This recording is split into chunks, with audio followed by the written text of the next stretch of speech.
Retirement Planning by Carla Blaschka. Where the hell have you been all day?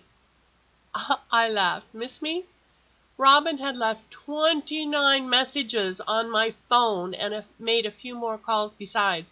I knew this because I'd been ignoring him, having gone to bed late.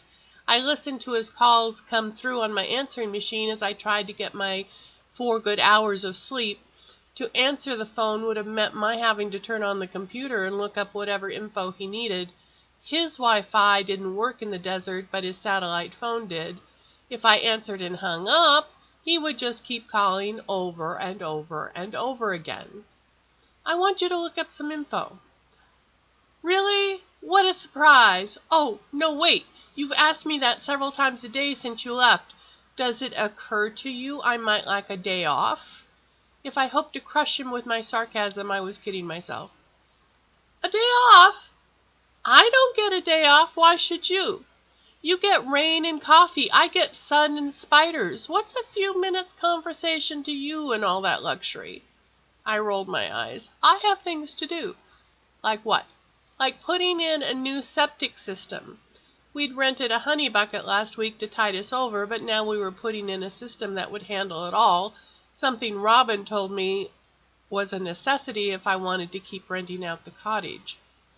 Well, it's not like you're digging the hole yourself. You have time for me. Don't flatter yourself. If I didn't want to see how you and your project turn out, I'd block your calls.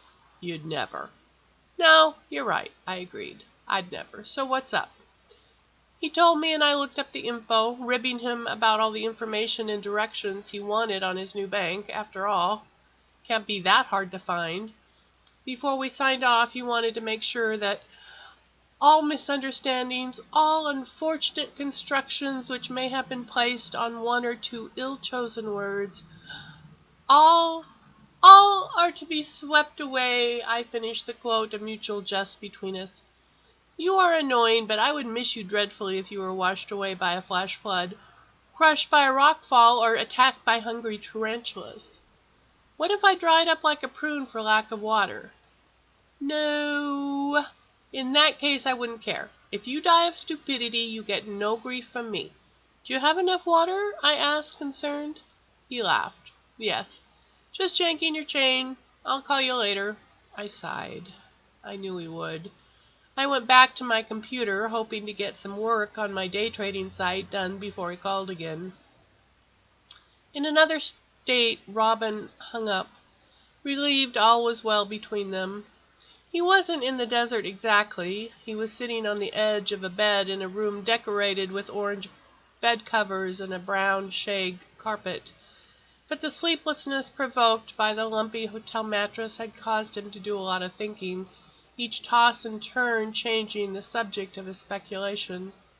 He didn't think he could go on like he was. His future was staring him in the face. He couldn't live just for himself if he wanted to live indoors, be with somebody. Ever. Now there was a thought. So far he could take care of himself, but what about a wife or a kid? Freelance photography wasn't going to cut it. He needed a better plan, but the thought of working in an office made him feel physically ill. He nearly reached for the phone again, but smiled and thought not. He didn't want to wear out his welcome. After all, if his plans to rob a bank went awry, he might need bail money. Thank you.